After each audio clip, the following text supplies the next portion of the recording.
यह रिश्ता क्या कहलाता है कि कहानी अब उस मोड़ पर पहुंच चुकी है जहां रिश्तों की असलियत सामने आने वाली है। एक माँ अपनी खोई हुई बेटी को वापस पाने के लिए किसी भी हद तक जाने को तैयार है। उदयपुर में चल रहे डांस प्रतियोगिता की हलचल के बीच मायरा यानी पुखी की जिद सबका ध्यान खींच रही है। वह किसी भी हालत में इस प्रतियोगिता में हिस्सा लेना चाहती है और इसके लिए उदयपुर जाने पर अड़ी हुई है। न उसे अरमान की समझाइश समझ आ रही है और न ही गीतांजलि की रोकटोक। मायरा बस अपना सपना पूरा करना चाहती है, स्टेज पर डांस करना, लोगों के सामने खुद को साबित करना। अरमान, जो अपनी बेटी को हर हाल में सुरक्षित देखना चाहता है, अंदर ही अंदर डर रहा है कि उदयपुर जाना उसके और अभीरा के अतीत को फिर से जगा सकता है। लेकिन हालात ऐसे बनते हैं कि मायरा को उदयपुर जाना ही पड़ता है और अरमान भी उसे संभालने के लिए उसके साथ जाने का फैसला करता है। उसे अंदेशा है कि कहीं पुरानी बातें सामने न आ जाएं, कहीं वह सच्चाई जो सालों से दबाकर रखी गई थी, उजागर न हो जाए।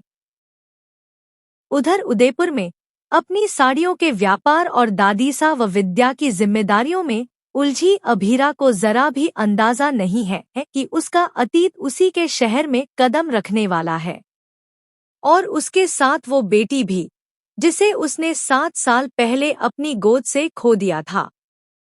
जैसे ही मायरा डांस प्रतियोगिता में हिस्सा लेने पहुंचती है, उसकी मासूमियत, अंदाज और आंखों की चमक कुछ ऐसा कर जाती है कि अभीरा उसे पहली ही नजर में देखती रह जाती है।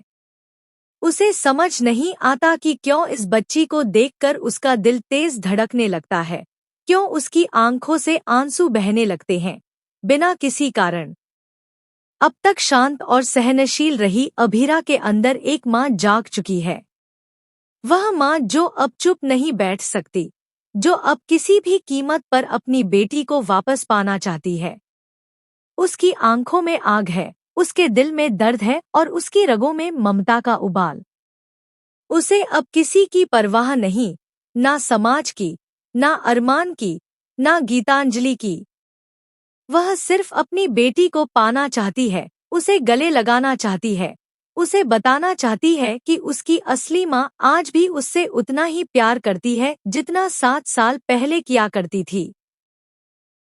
अरमान के पास भी अब शब्द नहीं बचे। वह जानता है कि सच्चाई चाहे जितनी भी दबाई जाए, एक दिन सामने आ ही जाती है। अब वह मजबूरी में स्वीकार करता है कि हाँ, मायरा ही पुखी है और उसने ही उसे उसकी माँ से 7 सालों तक दूर रखा। उसका तर्क बस इतना था कि वह नहीं चाहता था कि पुखी किसी ऐसी माँ के साथ रहे जो जिम्मेदार नहीं थी, जो अनजाने में उसे नुकसान पहुंचा सकती थी। लेकिन अब हीरा पहले जैसी नहीं रही। वह एक परिपक्व, सशक्त और सच्ची माँ बन चुकी है, जिसे अब किसी से अपनी ममता साबित करने की जरूरत नहीं।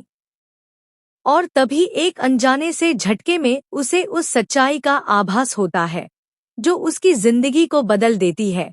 मायरा कोई और नहीं बल्कि उसी की बेटी पुखी है। वही बच्ची जिसे अरमान 7 साल पहले लेकर चला गया था और फिर कभी लौटकर नहीं आया। अभीरा को जैसे पूरा सच एक ही पल में समझ आ जाता है। उसकी ममता की पुकार अब उसकी आंखों के सामने है। वही प्यारी सी बच्ची जिसे उसने हर रात अपनी यादों में पुकारा था, आज उसी के सामने खड़ी है, पर अनजान बनकर। जब अरमान देखता है कि अभीरा मायरा के करीब पहुंच चुकी है, तो वह तुरंत आकर उसे रोकता है।